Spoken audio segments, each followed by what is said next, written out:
Okay, hello again and welcome everyone to our webinar tonight for the Laurel Historical Society. My name is Ann Bennett, I'm the Executive Director here, and I am joined by Diana Bailey and Pam Young tonight, and they'll be talking about the Valiant's Maryland Women, the fight for the votes.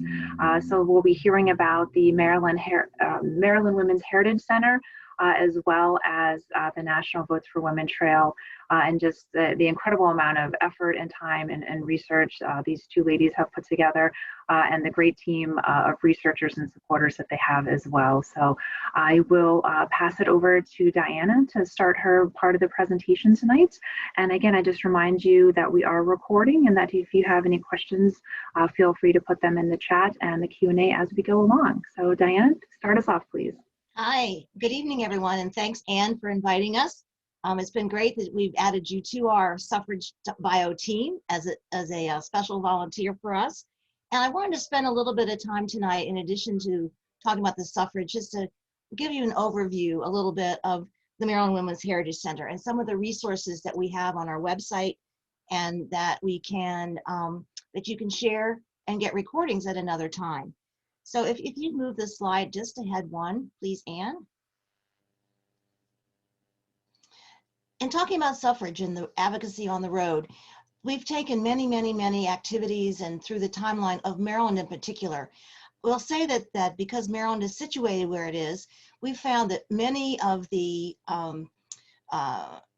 marches and so forth came through the state of Maryland. So for that, as they're coming from New York State down to DC, a number of the markers that you'll hear about from Pam were related to that. But we also are trying to share, not just with our biographies, but there was this very large suffrage movement across the state.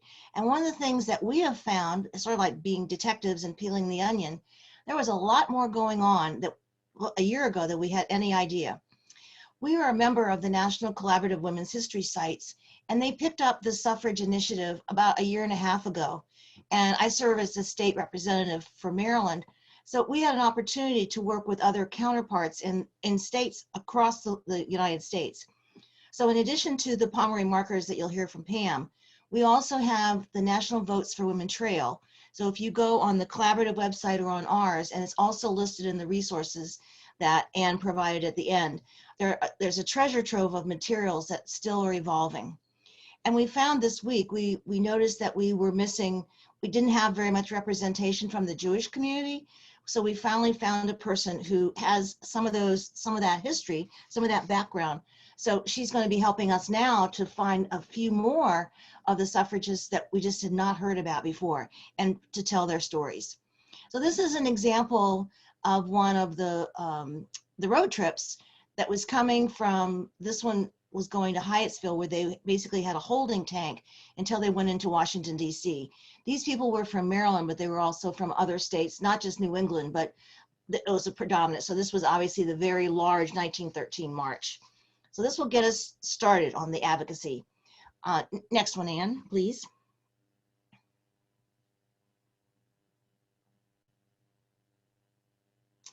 And this is our very famous pop-up exhibit of about 50 Maryland women from across the state that we highlighted initially. We're also a member of the Maryland Commission, the Suffrage Commission, which grandfathered out, unfortunately, last October. But this was provided, some support for this was provided by the State Commission. But frankly, all this research for all these women here was early on that we were working on the suffragists in Maryland. You'll notice there, of course, Harriet Tubman, but up until recently, many people didn't know that Harriet was also very much involved in the suffrage activities. So she was working on the intersectionality of race and gender early on. But in others, you'll see in the middle one is Catherine Sweet. She's from Garrett County. And again, we had no idea there was so much going on in Garrett County. We're hearing about marches, we're hearing about petitions being signed. And again, Pam will highlight a couple of the markers that are out there. So now the women that you see on these exhibit panels are also available on our website. So for example, if you want to know more about Nanny Melvin, who's from Caroline County, on the website, you can just click on her bio and it will pop up much bigger so that you can read her. We have 8 sides of this exhibit. And I will say that fortunately, in February, it had its debut last February. We had about 5 events before the lockdown, the shutdown. So we had it totally booked between basically from March 1st until August in some cases. But due to the pandemic, it's been in my basement since that time. So we're looking forward to getting it back out. We will have the exhibit in Harford County on March the 27th when they're doing an unveiling of their Pomeroy marker. So we will be having that on the road. It's also going to Garrett County this summer, where they're having the Chautauqua celebration of suffrage. And so that will be another opportunity to see it. If you or your organization has a need for it, all you have to do is contact me and we'll try to get it scheduled. We're, again, not sure all the times it'll be out because of COVID restrictions, but this opportunity goes through this year, and this is part of our permanent exhibit that will be in our new location. So I hope that you'll take an opportunity to study these women, but we also are developing, we have a very large database of about 150 women, in addition to these 50 that are here, so that we're building those bios with pictures and other things that will eventually be shared with the Maryland Archives. We're one of the organizations that's really, from everything I've heard of what the archives has told me, we're doing the most research and the most collection of these bios and photos. So I hope that you see it's a very rich opportunity. I think too that you'll find we're also developing now in partnership with Maryland Humanities, a portable app. So we're taking, again, some of the highlights of the Maryland story in terms of suffrage, and it will be something, that link you'll be able to see at home on your coffee table. You'll be able to see it when you come to our new center, our new location. So again, the suffrage stories will continue.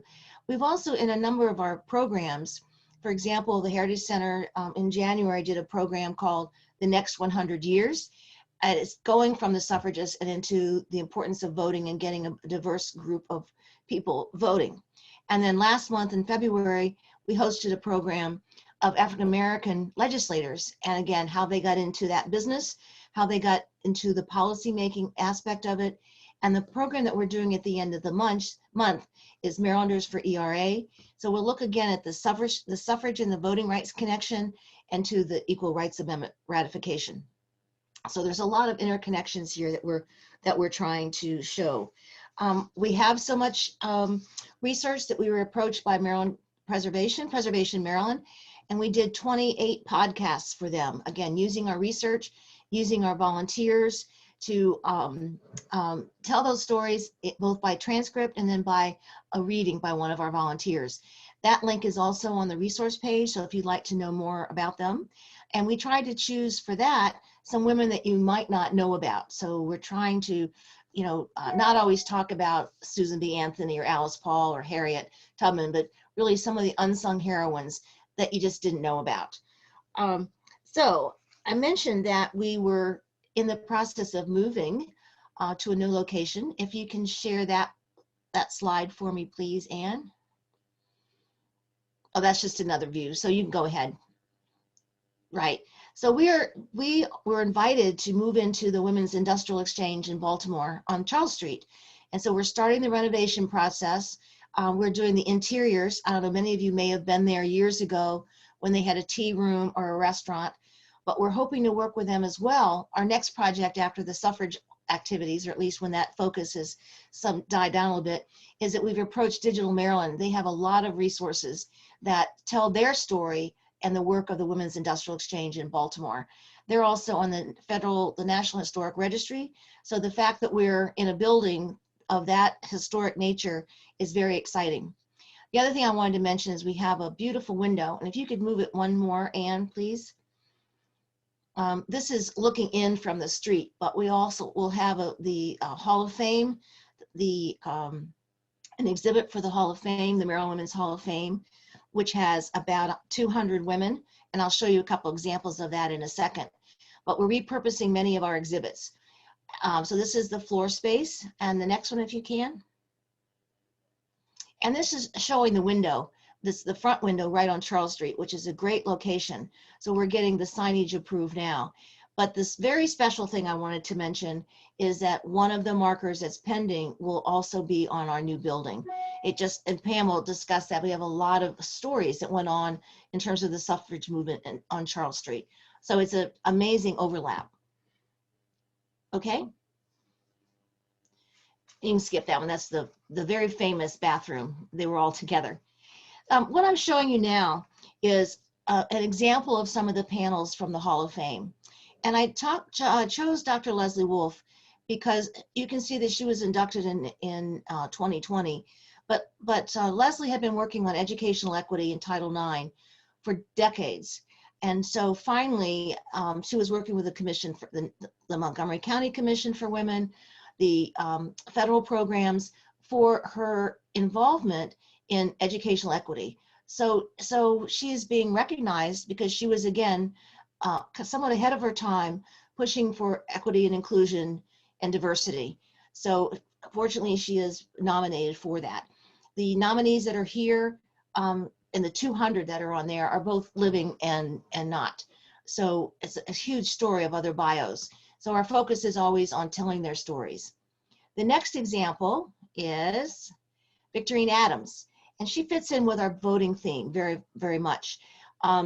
She was involved in one of the early benefactors of some of the suffrage work and voting rights that came. So she's been recognized for all of her work, both in the legislature and in her community. She was a woman of great stature and was often an unsung heroine. She too has a new book that was written by Dr. Ida Jones, who works on our board. And so she's another story that we'd like to highlight, that we could see benefits in Baltimore City from the work of Victorine. Next one. One of our other exhibits is Women in STEM. And so I pulled Dr. Claire Parkinson as an example. She is now in the Hall of Fame as well. But we've worked with her directly in some of our programs. So even though she's a very famous international climatologist, she happens to work at Goddard. So we've done a number of field trips with her. So not only is she in the Maryland Women's Hall of Fame, she's been very much an advocate for women in STEM. So she's seen for her role in science, but also her giving back as a volunteer to encourage other young women and women, particularly, to consider these career pathways. And the last one I want to show is Nancy Grace Roman, Dr. Roman. And you can tell by the picture, she was an early adopter of being in a STEM career. She started when she was 1925 rather. But she's been recognized a number of times, just like the movie Hidden Figures. They've named a building finally after Nancy. She did early work. We never worked with her directly in terms of a school program, just because we weren't able to do that given her schedule and her age at that time. But the fact that she worked with Hubble Space Telescope was also something that was quite remarkable. At the time she worked for Hubble, she was not really recognized very much, but later in her life, not just in 2020, but in the last 15 years, she's gotten more recognition. So we're really happy that she was nominated to be in the Hall of Fame. All right, so that gives you an idea of some of the other exhibits that we have here. And that you can, again, go on our website, and that's listed on the resources page that you'll see at the end of the session. And I wanted to now introduce Dr. Pam Young. And as we said, she's a volunteer with us. I met Pam when I was doing an overview presentation at one of our friendly organizations. And she wanted to get involved. And so I said, what would you like to do? She said, I don't know yet. What do you have going on? And so I told her about the Pomeroy Marker program that is under the National Collaborative Women's History Sites. And she said, oh, well, that sounds interesting. So the rest is going to be history, and you will see the incredible amount of work and contribution and addition to the Maryland legacy that really Pam is responsible for. So I can't give her enough credit for all the personal persistence, research, and passion for talking about the markers. So with that, Pam? Well, thank you very much, Diana, for that very nice introduction. I'm going to share my screen now so that I can do my program.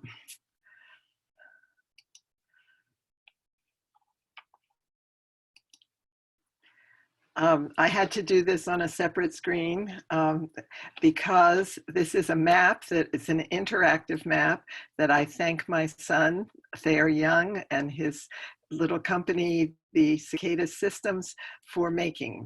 That's what he does, and he does a wonderful job of it. So I don't take credit for this map at all.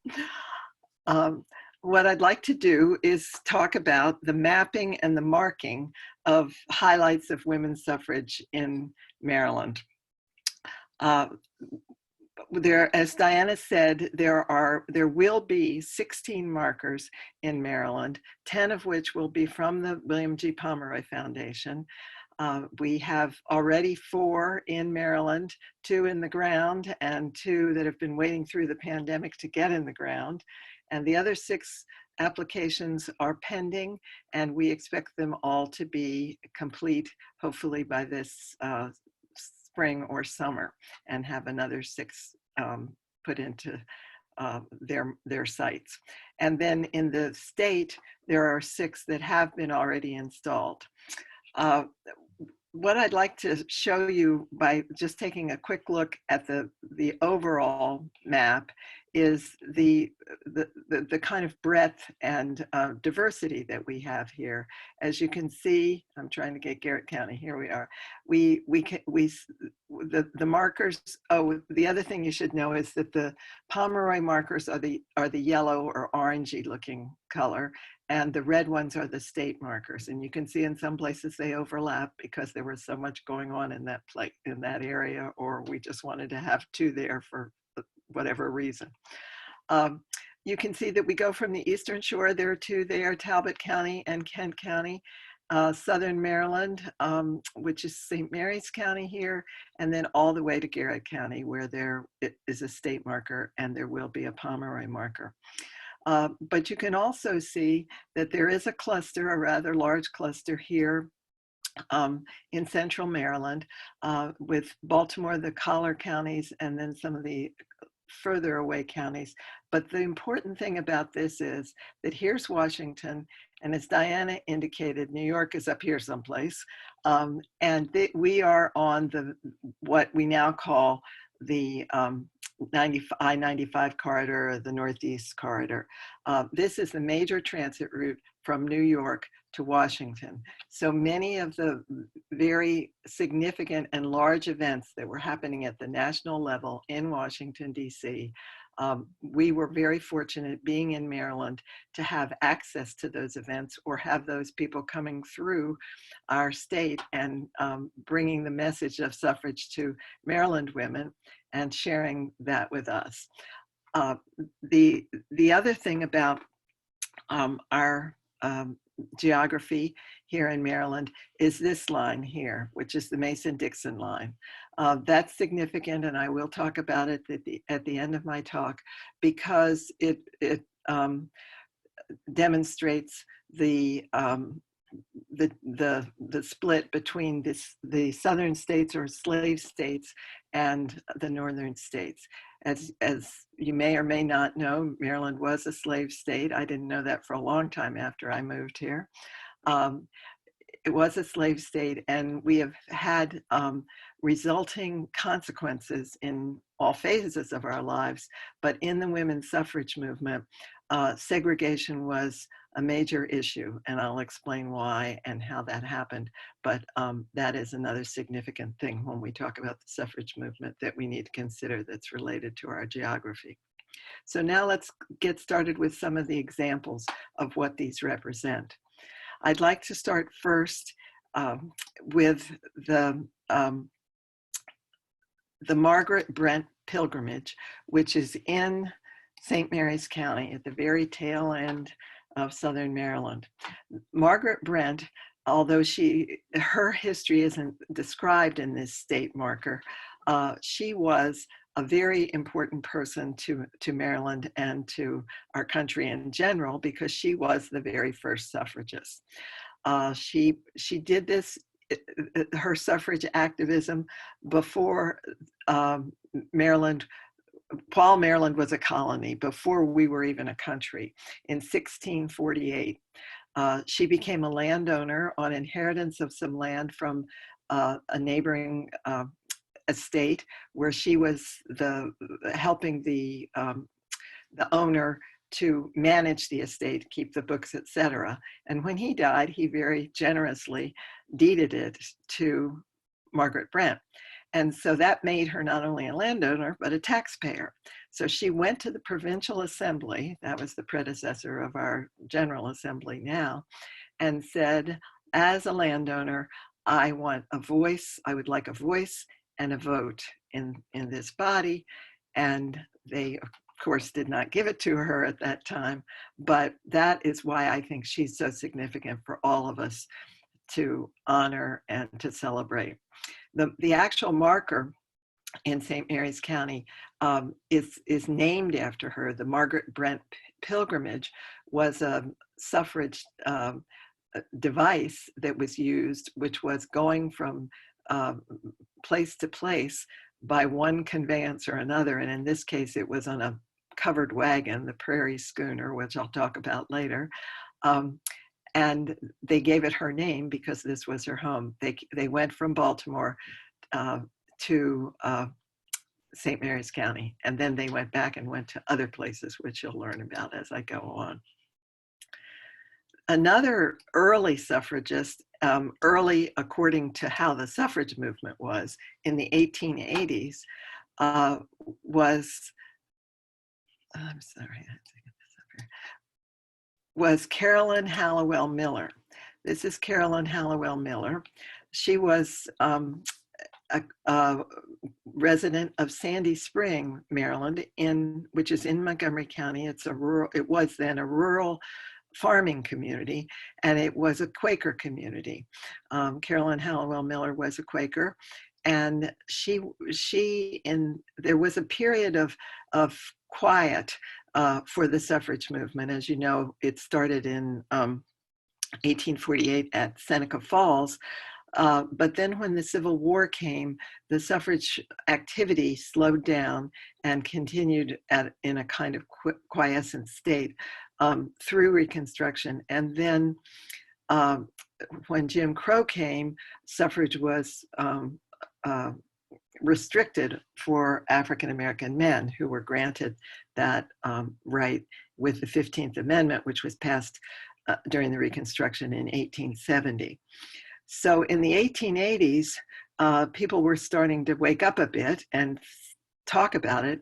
And Carolyn Halliwell Miller, with her convenience to Washington, went to a suffrage convention in 1883 in Washington and came back from that quite inspired and decided to go around Montgomery County and speak to her neighbors in the communities of Montgomery County.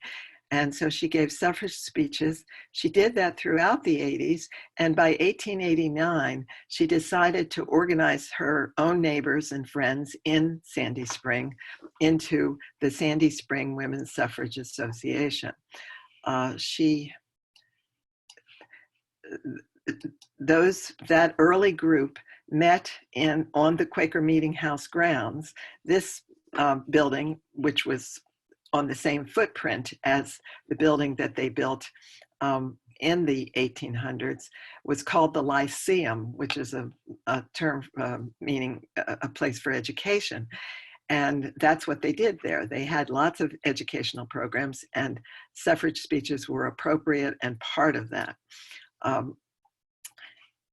Then after having the Sandy Spring Association for a few years, Miller decided that it would be better in order to get more people involved, to merge with another suffrage club, the Baltimore City Suffrage Club. And when they merged, they named it the Maryland Women's Suffrage Association. And with that, they had more members and they had more power.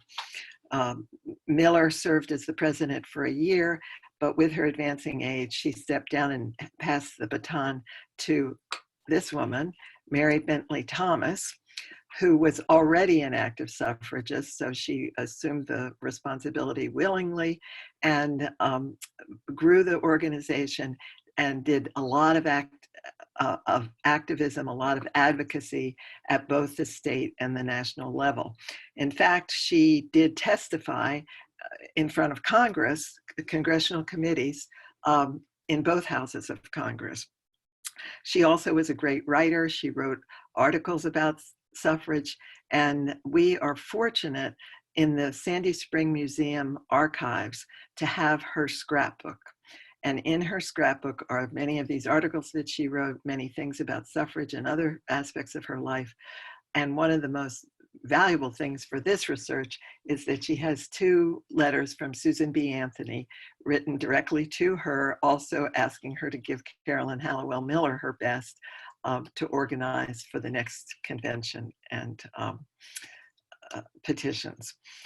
So these 2 examples, St. Mary's County and Sandy Spring, are more in the areas of less population, in other words, in the more rural areas.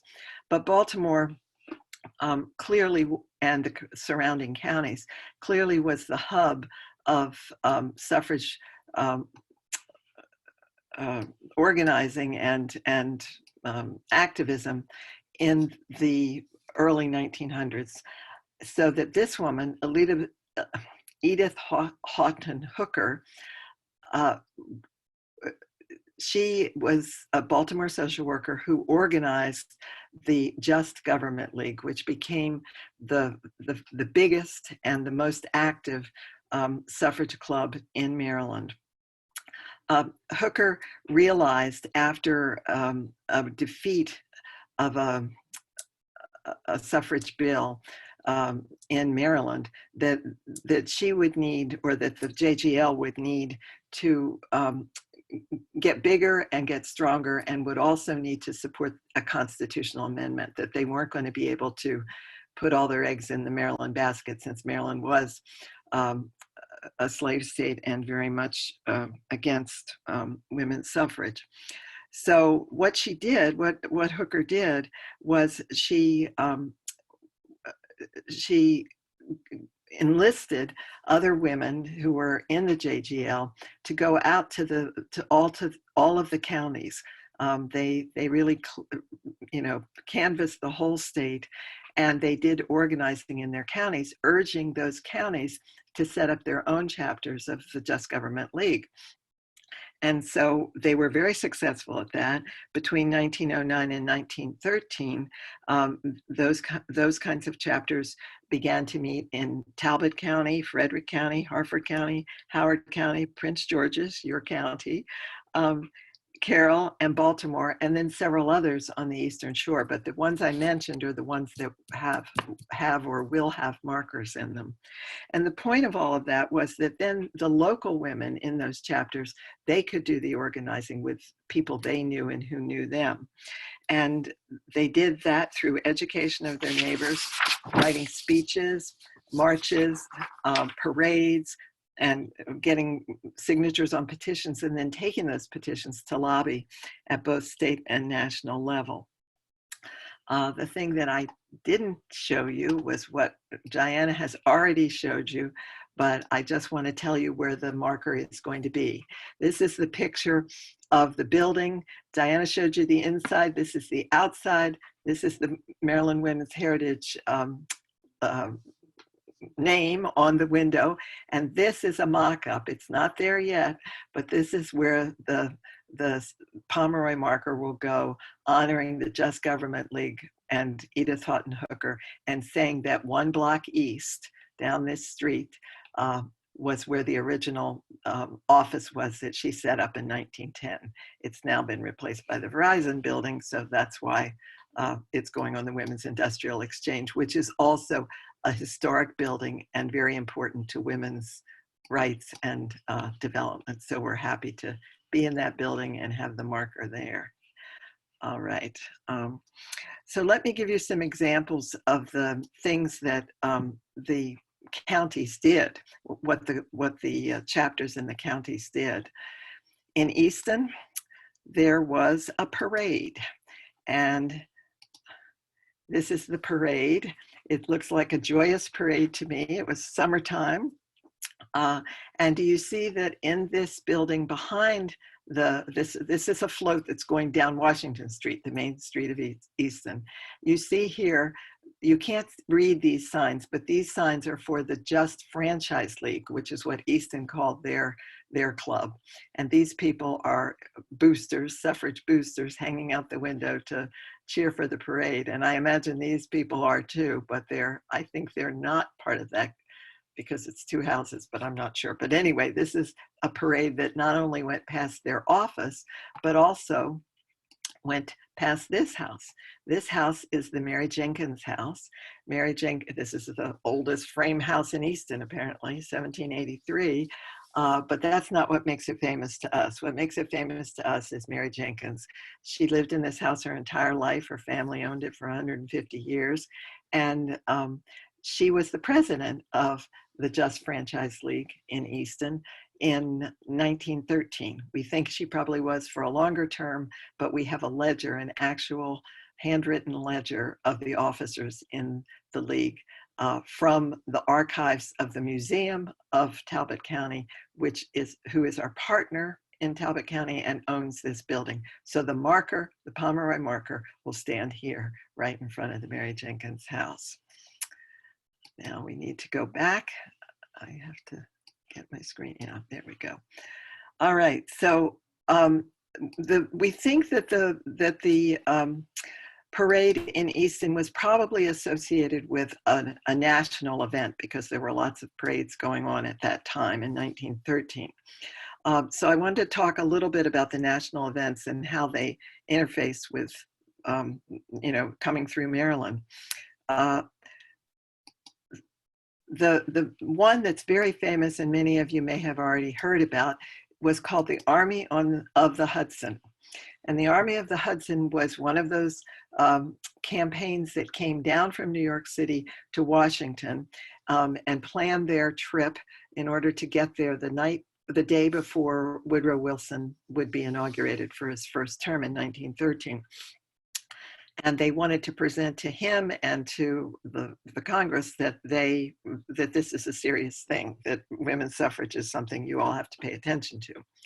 So they actually hiked 230 miles down the corridor, or whatever, however it was paved or not. They went through a lot of mud in those days, and they stopped in lots of places in Maryland. One of which was Overley in Baltimore County, which is where this state marker is. When they got to Washington, the grand finale of this horrendous hike in February and early March of 1913 was, I'm sorry, I went too far. Let's see if I can get it to, yes, was a parade. This was the parade in Washington, 1913, where they attracted more than 8,000 marchers. And these are some of them. And this picture is courtesy of the Sandy Spring Museum, because this woman is Mary Bentley Thomas's daughter. Mary Bentley Thomas was the Sandy Spring suffragist, and she passed the tradition, she passed the passion onto her daughter, Edith Thomas Farquhar. She's carrying what I think probably says Maryland. It's not the Maryland flag, but this is the Maryland delegation. So that you can see that this is an example of how Maryland got to be involved with the national things, not only being close to Washington, but also having the campers or the marchers come here. All right, the next one was one that is in your county, and by your, I mean the people who live in Laurel. This was the Suffrage Motorcade. It was the same year, 1913, but it was in July, it was in the summer. And I think that probably these women had figured out that marching in the winter, hiking on your own feet is probably not so easy, especially in the cold. So these women, they had cars by that time, so they drove their cars, a picture of which Diana showed you, And they came again the night before or the day before they were going to go into Congress. These were the couriers to Congress, and they took 75,000 signatures on petitions to Washington, and they stopped in Hyattsville. So there, in my mind, the parade that Anne will tell you about in Laurel may have been associated with this motorcade because it was summer and it was a good time to have a parade rather than in January. So these are two examples of national caravans, but we have another really good example of the local one. I spoke about the Prairie Schooner, and after they made their trip, the women from Baltimore made their trip to St. Mary's County, and it was so successful in recruiting members for the Just Government League and for educating people in general about suffrage, they decided to take it on the road, to take it to other places. So they took it, and I will show you the picture. Unfortunately, I can't get there now. No, that's not going to happen. All right. This is what the Prairie Schooner looked like. You can see it really is a covered wagon. Here are three brave women getting ready to get in it and drive the first shift. They didn't go the whole way, just these three women. They took turns. But this is in front of on Charles Street, in front of the JGL office that they were leaving to go in this picture to St. Mary's County, but this Prairie Schooner also went to Harford County. And in Harford County, they arrived at a park. And this is the park that the Prairie Schooner arrived at in the 4th of July weekend. And they had banners and bandstands and everything that welcomed them, ready for the 4th of July. So this is the place that we will be installing the Havre de Grace marker on this month, on the 27th of March. So we hope that anybody who would like to can get up to Havre de Grace. It will obviously be an outdoors event, so it will be safe and socially distanced. And we will be honoring the woman who welcomed them and the Army on the Hudson. Her name is Elizabeth Forbes, and she was a very active suffragist. She not only was the vice president of the Harford County Just Government League, but she and planned the welcoming for both of these caravans. But she went on to really devote her life to women's suffrage and women's rights. I want to tell you a little bit about her story because it is pretty inspiring. After these two caravans came to Havre de Grace, her hometown, she decided to do some of that kind of work herself. She joined the National Women's Party, which was the more radical branch of the suffrage movement, founded by Alice Paul. And she decided to go with them, with the National Women's Party, to what was called the Watchfire demonstrations in 1919, when President Woodrow Wilson was not, he was kind of dragging his feet. He wasn't really cooperating with the deal he had made with the National Women's Suffrage Association president, Harriet Tubman, who was a very strong pacifist. And she made a deal with him that even though she was a pacifist, she would support the war work that he was doing and not make a big deal of suffrage during the war, but afterwards he would then push it with Congress. Well, he didn't do that quite so quickly. So the Watchfire demonstrations, they took his speeches and put them in tubs, barrels, where they set bonfires and burned his speeches. And ultimately, they burned an effigy of him. The police didn't like that too much, so they arrested these women. And Elizabeth Forbes was sentenced to 5 years, 5 days in the Washington, D.C. jail. And when she got out, her friends in Harford County and in the national suffrage movement called her a jailbird, which was a mark of pride for the women who were jailed because of their beliefs in women's suffrage.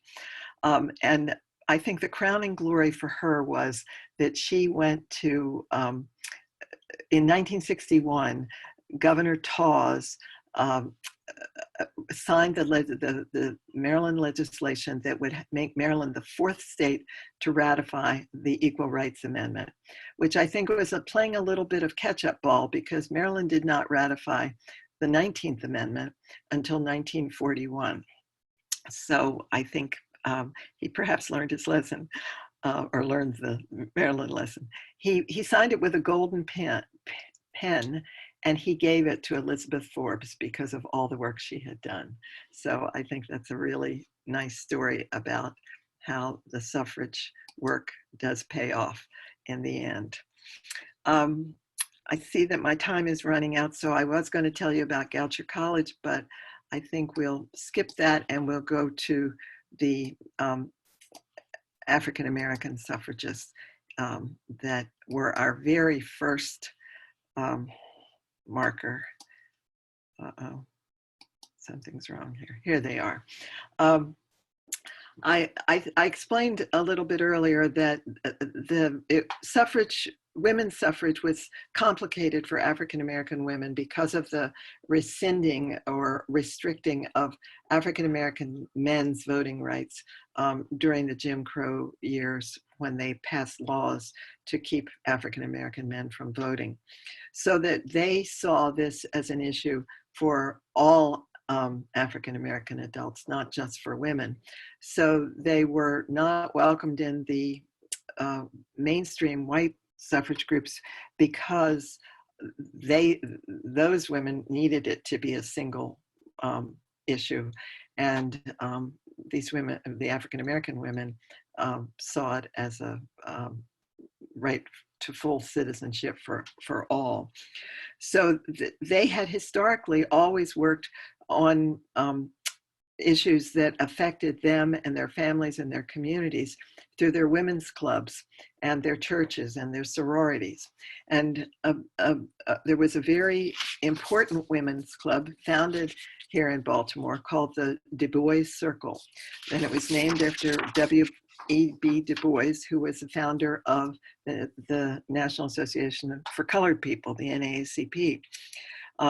So the Dubois Circle was formed as an auxiliary to the NAACP in 1909. And these women were among the Dubois Circle leadership.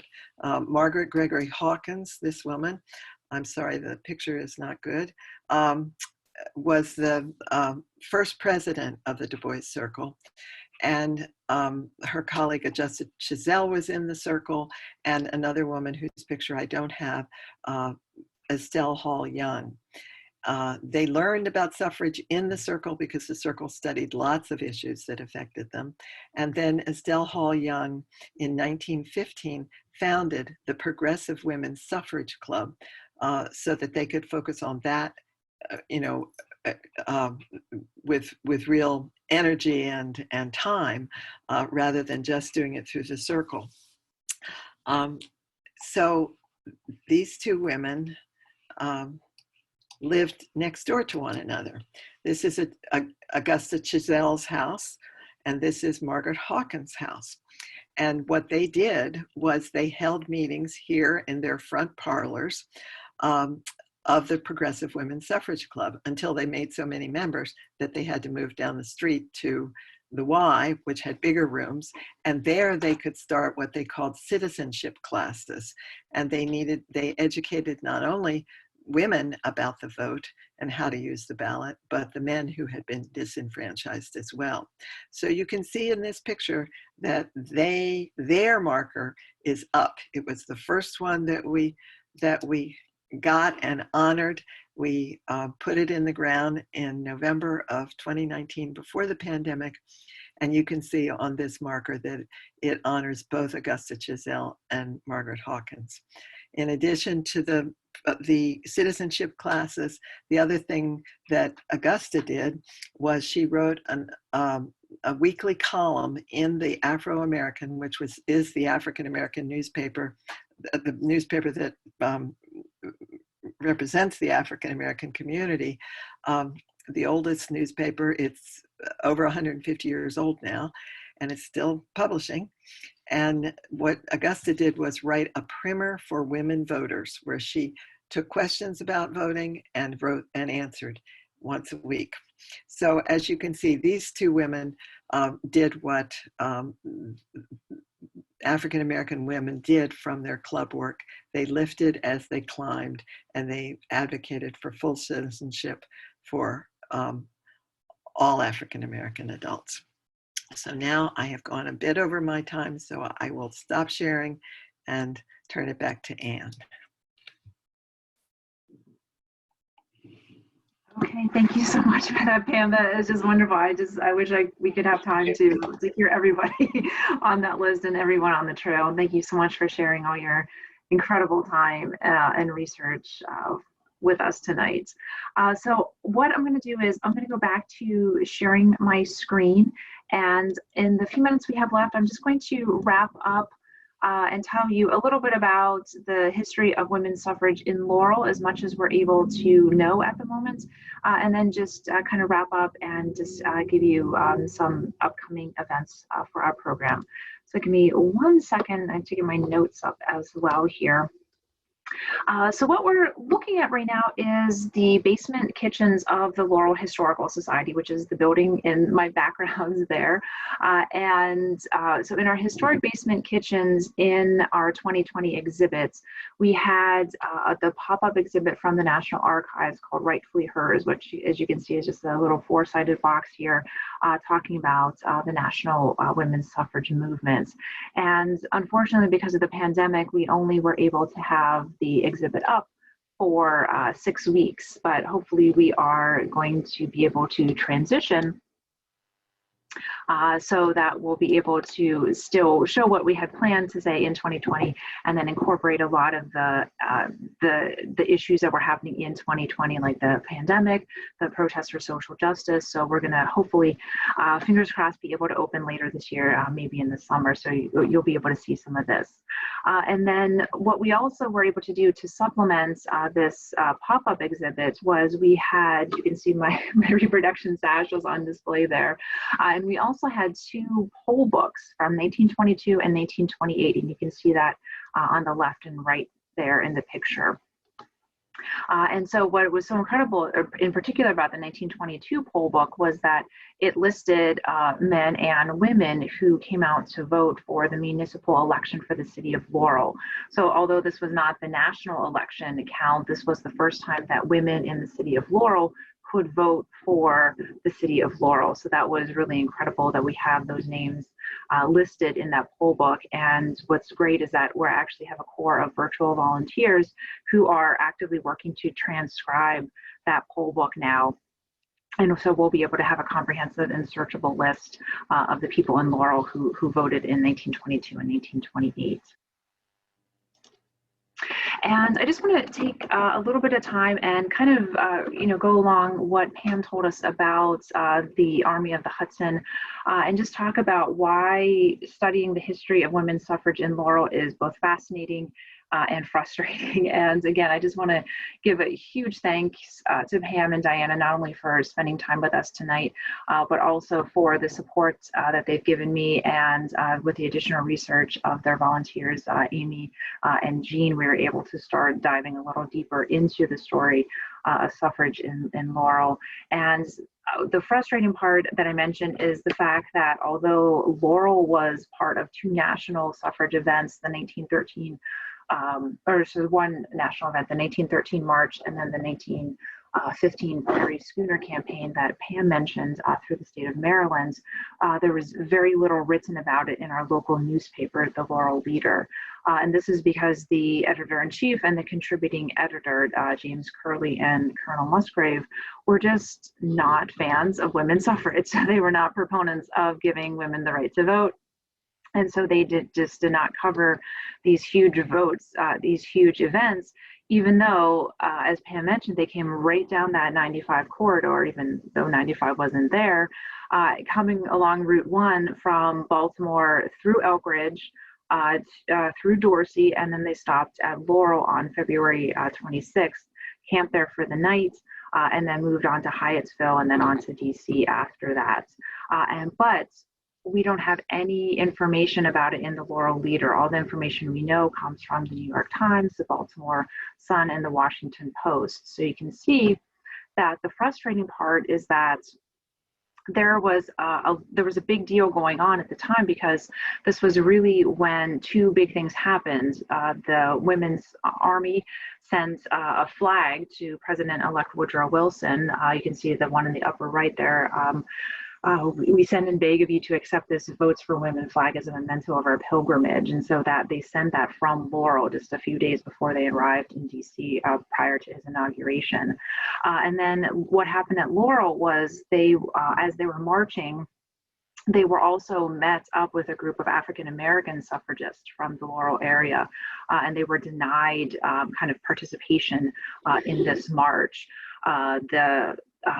Rosalie Gardner-Jones kind of tried to be diplomatic about it by saying, well, you hadn't marched as long as some of these other women have, so we can't include you in the march.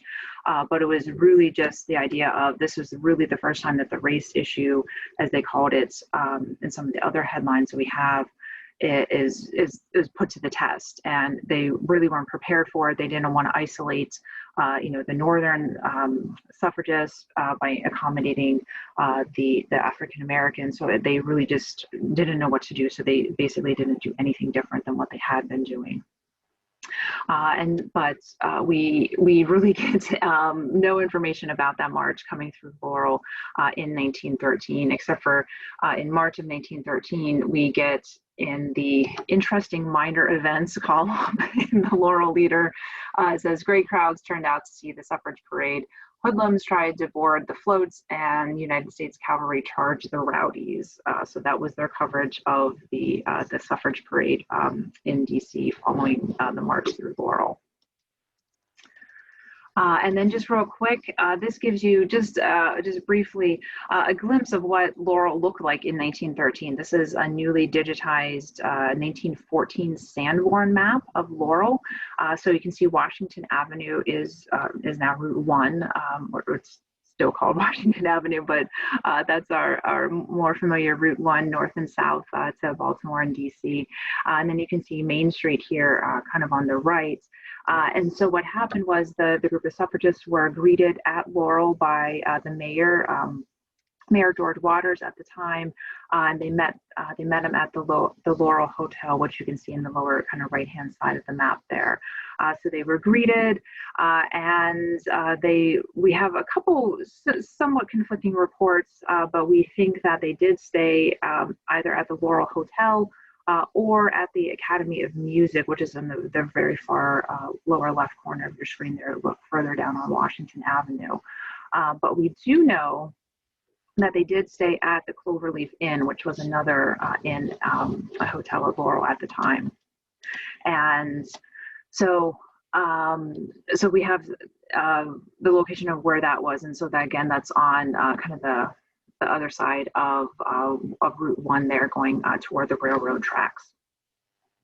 And then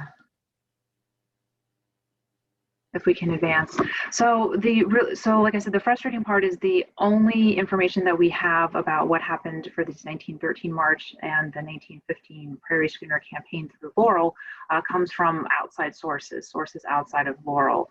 And so in those reports from the Baltimore Sun, the Washington Post, and the New York Times, we have a listing of women in those. So we have the wife of the mayor, Mrs. Waters. She was listed as coming out and helping the suffrage army that had come through. And we also have a couple references that we were able to piece together of a chapter of the JGL, the Just Government League, that Pam had told you about. And so we do know from another outside reference that there was a chapter in Laurel, and that this lady here, whose picture one of our researchers, Jean, took from Ancestry, is Susan Boyer Bantimer Cronmiller. So she married into the Cronmiller family, which, if you're kind of active in Laurel history, is a big name here in Laurel. And so she was the president of the Just Government League chapter, and Mary Dart Thompson, the last lady listed there, she was the vice president as well. And we think she was also associated with the Women's Club of Laurel and the Laurel Library Association as well. And so these were the names listed in the newspaper. So we don't have too much other information about these individuals. Obviously, there's some family names with the Cronmiller, and Byerly is familiar to us because we know her husband was most likely Dr. Byerly, who was a physician in Laurel for quite some time around the turn of the century. So unfortunately, again, this is the frustrating part because we don't have any additional pieces of information about these women's lives other than what we can piece together from scattered newspaper articles and a little census information. So I do encourage you that if you have family information, if you have stories or materials about any of these women who we think were the local suffragists in Laurel, to contact us, and I'll put my email in the chat in just a little bit. But that is pretty much the story of women's suffrage in Laurel in 1913 and continuing until to the vote until 1920. So just real quick, these are an abbreviated list of some of the resources that Pam put together. And so if you email me after the lecture tonight, I will put this into a Word document and send it to you. And so we have the Women's Heritage Center exhibit that Pam and Diana had mentioned earlier, along with some of these other sites, the Preservation Maryland site, some of the Centennial Commission, the Rightfully Hers exhibits that goes with the pop-up exhibit that we had at Laurel. And then again, just some other additional virtual exhibits, as well as some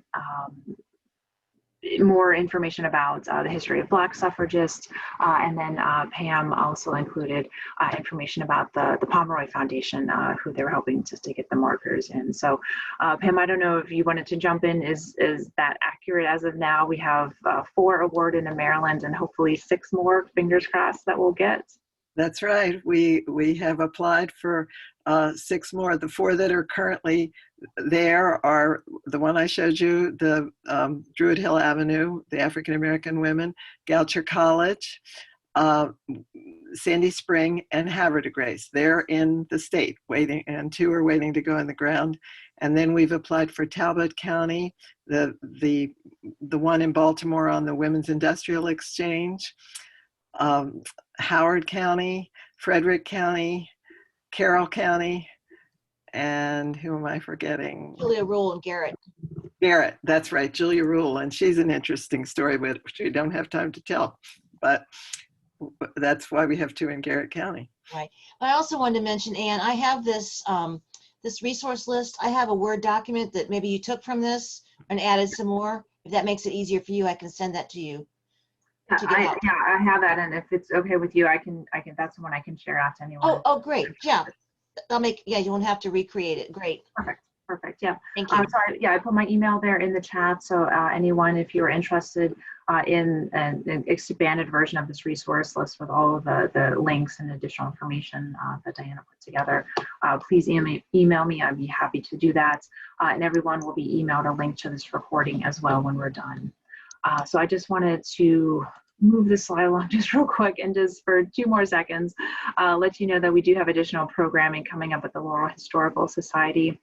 Later this month, our celebration of Women's History Month will continue with our collections conversation, which is just really an informal chat among some of the staff, volunteers, board members, community members about items that we have in our collection. So we're going to pull some images and objects from our collection, some that you've seen before, that are kind of famous in town, but then other ones that you have, and then we're just going to be talking about some of the behind the scenes stories that go along with some of those.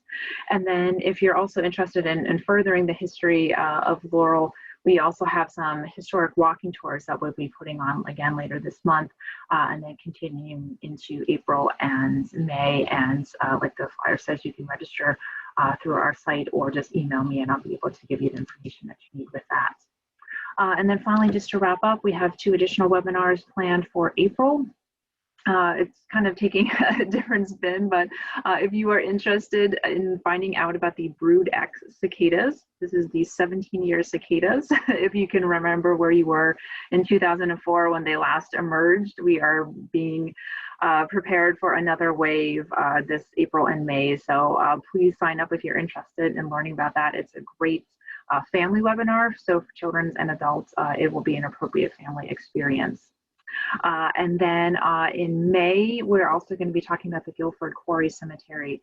So it's kind of a belated celebration of Archaeology Month just across the city line there in Howard County. So we'll be having those two events coming up as well. So I'm going to stop sharing my screen here, but we are still recording.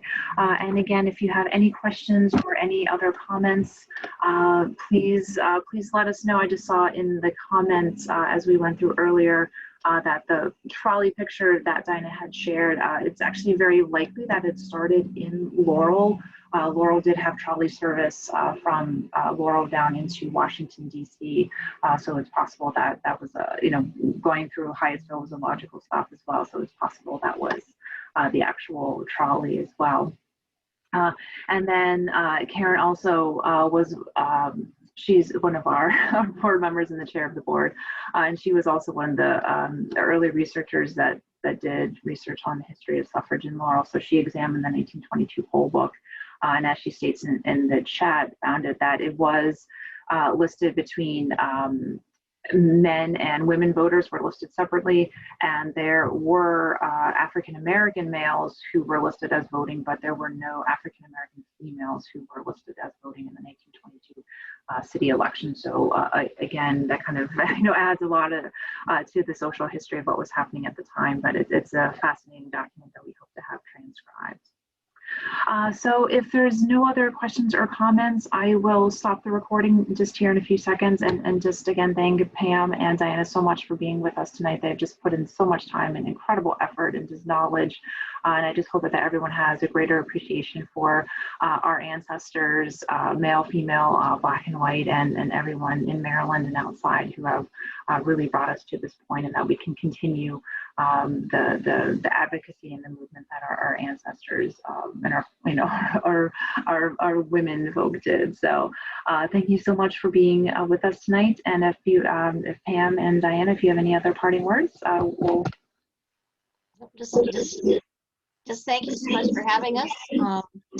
And I see Pam put the link up for the map. You're the first ones to get to see the Maryland Pomeroy and the marker map that Pam and her family put together. So we so appreciate this resource that we'll be using in other places, other ways, other days. So a lot of it has been building so that what we had a year ago compared to what we have now is just incredible. So we're really grateful for the volunteers and the knowledge that they bring to this process. So. Absolutely, and then I think that's a great point to end on, is that it doesn't end with 2020 and the anniversary year. It doesn't end right now. That this is an ongoing process, and just as every part of the history puzzle is, but this in particular. So again, thank you, ladies, for being with us tonight. Thank you, everyone watching us, and just keep connected with us and look out for more great information coming out from Maryland. So thank you. Thank you. Thank you. Night.